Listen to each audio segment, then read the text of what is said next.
नमस्कार साथियों, आज हम विज्ञान और टेक्नोलॉजी के युग में जी रहे हैं और ऐसे समय में किसी भी देश की सबसे बड़ी संपदा क्या हो सकती है। साथियों, मेरे अनुसार आज के समय में किसी भी देश की सबसे बड़ी संपदा उसके नागरिकों का दिमागी स्तर अर्थात आईक्यू लेवल है। जी हाँ साथियों, जिस देश के नागरिक जितना पढ़ेंगे लिखेंगे, उनका दिमाग जितना तेज होगा, वह विज्ञान के क्षेत्र में उतना ही ज्यादा खोज और आविष्कार कर सकेंगे और इसका सीधा परिणाम उस देश के विकसित होने से है। साथियों, 2024 में वर्ल्ड पॉपुलेशन रिव्यू के एक आंकड़ों के अनुसार जितने विकसित देश हैं उनके नागरिकों का औसत आईक्यू 100 के ऊपर होता है, जबकि हमारे देश भारत का औसत आईक्यू 75 से 80 के बीच है। साथियों, हमारा देश भारत एक बहुत बड़ी विशाल जनसंख्या वाला देश है और हमारे देश की अधिकांश जनता कुपोषण का शिकार है। जी हाँ साथियों, हमारे अधिकांश 10 साल से नीचे के बच्चों को पर्याप्त पोषण नहीं मिल पाता। हमारे देश के महिलाओं में एनीमिया है, रक्त की कमी है और इसी के कारण इनका आईक्यू लेवल पूरी तरह से कम होता है। साथियों, आज मैं आपको एक ऐसा समाधान बताने वाला हूं जो हमारे देश से कुपोषण दूर करेगा, आईक्यू लेवल को तेज करेगा। और केवल इतना ही नहीं साथियों, आज के समय में जैसे जैसे विज्ञान आगे बढ़ रहा है वैसे वैसे पर्यावरण प्रदूषित हो रहा है। लगातार कार्बन का उत्सर्जन होता है, धुआं छोड़ा जाता है और इससे ग्लोबल वार्मिंग और जलवायु परिवर्तन का एक बहुत बड़ा संकट मानव समाज के ऊपर है। साथियों, आज मैं जो समस्या का समाधान बताऊंगा वह इसका भी समाधान करने में कुछ हद तक सक्षम है। साथियों, इसके अलावा आज हमारे बहुत सारे युवा जो जिम में जाते हैं, जिम में फिटनेस बनाते हैं, उसके लिए वो बहुत सारे केमिकल से युक्त पदार्थों का सेवन करते हैं जिससे उनके लीवर किडनी फेल हो रहे हैं। साथ ही हमारे देश का जो पैसा है वह विदेशों में जाता है। तो मैं जो समाधान बताऊंगा वह अकेला समाधान ही जिम वाले बच्चों को प्राकृतिक रूप से पोषण देगा, मसल्स बिल्डिंग में मदद करेगा। साथियों, 100 समस्याएं और एक समाधान, इसलिए इस वीडियो को पूरा देखिए। मुझे पता है कि आप में से बहुत लोगों को ऐसा लगेगा कि यह तो हमें पता था, लेकिन साथियों जिन आंकड़ों के साथ मैं आपको बताऊंगा तो निश्चित रूप से आपकी भी आंखें खुली रह जाएंगी। साथियों, आप गंभीर हो जाएंगे कि वास्तव में यह अपनाने योग्य है। साथियों, किसानों की समस्या से लेकर ग्लोबल वार्मिंग से लेकर कुपोषण की समस्या से लेकर पर्यावरण प्रदूषण को रोकने तक यह एक समाधान सारी समस्याओं का समाधान है। साथियों, आज मैं बात कर रहा हूं मोरिंगा की खेती, सहजन की खेती। जी हाँ साथियों, अब आप थोड़ा देर वीडियो में बने रहिए और कुछ आंकड़ों पर ध्यान दीजिए। साथियों, जापान में हुए रिसर्च में पाया गया कि जो सहजन होता है वह बाकी पौधों की अपेक्षा 20 गुना ज्यादा कार्बन का अवशोषण करता है। साथियों, जैसे जैसे बहुत सारे फैक्ट्री कारखाने खुल रहे हैं तो बहुत ज्यादा मात्रा में कार्बन वायुमंडल में जा रहा है, लेकिन सहजन अकेला एक ऐसा पौधा है जो बाकियों की अपेक्षा 20 गुना ज्यादा कार्बन डाइऑक्साइड को अवशोषित करता है। साथियों, इससे बहुत हद तक ग्लोबल वार्मिंग जैसी समस्याओं को से निपटा जा सकता है।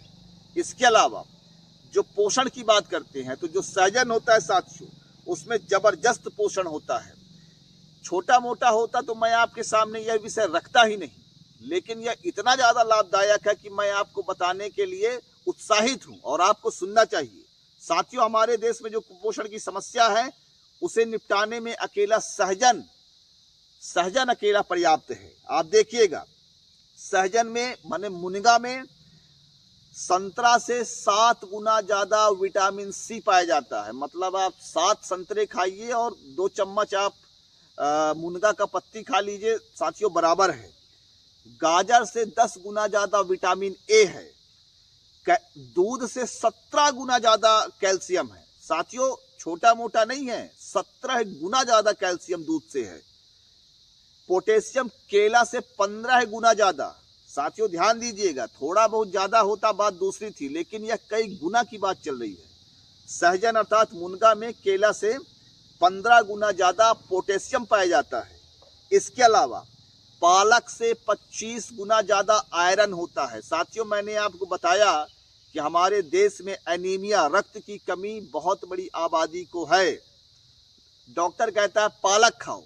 साथियों, पालक से 25 गुना ज्यादा आयरन सहजन में पाया जाता है। अब आप सोचिए, यदि सहजन सबको बंटवाया जाए तो हमारे देश में रक्त की कमी, एनीमिया, इससे कितनी हद तक निपटा जा सकता है।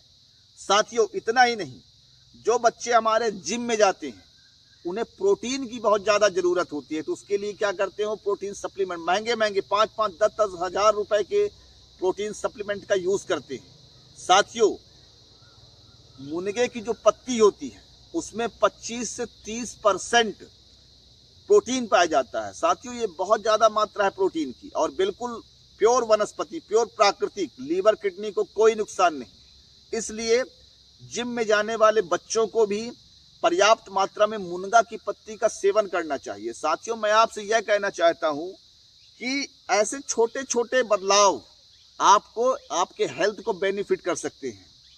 साथियों, इसके अलावा इसमें 18 प्रकार के एमिनो एसिड्स पाए जाते हैं, 46 प्रकार के एंटीऑक्सीडेंट्स पाए जाते हैं। साथियों, बात केवल इतनी ही नहीं है, बात यह है कि इससे हमारे किसानों को भी लाभ होगा। साथियों, हमारी जो भारत की अर्थव्यवस्था है वह कृषि आधारित है, इसलिए मुनगे की खेती किसानों को भी बहुत ज़्यादा मात्रा में आर्थिक लाभ पहुंचा सकती है। जहां हम बड़ी बड़ी कंपनियों को केमिकल्स को खरीदने के बदले पैसा दे रहे हैं, भारत का लगभग 10 से 20 हजार crore protein supplement, health supplement के नाम पे विदेशों को जाता है, तो वह हमारे किसानों के पास आएगा। साथियों, इससे किसानों को भी बहुत ज़्यादा आय की प्राप्ति होगी।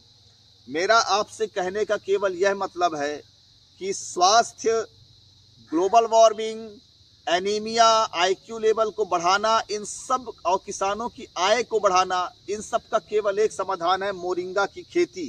साथियों, किसानों को, प्रशासन को, समाज को, सरकार को, सभी को मोरिंगा की खेती को उत्साहित करना चाहिए और हेल्थ बेनिफिट के रूप में, एक हेल्थ सप्लीमेंट के रूप में इसे आम बच्चों को, गरीब बच्चों को, अमीरों को, सभी को प्रदान करना चाहिए, ताकि हमारा देश कुपोषण से मुक्त हो सके और हमारे देश का आईक्यू लेवल बढ़े और धीरे धीरे करके पूरा देश विकास करेगा। तो मैं उम्मीद करता हूं कि मैं कम शब्दों में मुनगा, सहजन, मोरिंगा के फायदे आपको बताया हूं, लेकिन आप इसे बहुत अच्छे तरीके से समझ चुके होंगे। आप इस पर खुद भी रिसर्च करिए और लोगों में प्रचारित करिए कि कैसे खाना है, कैसे इसके किसानों की आय को हम बढ़ाएं, कैसे इसकी खेती को हम बढ़ाएं और हमारा देश हर प्रकार से विकास करे। यह छोटे छोटे प्रयास ही हमारे देश को आगे बढ़ा सकते हैं। साथियों, आप सभी को बहुत बहुत शुभकामनाएं। जय हिंद, जय भारत।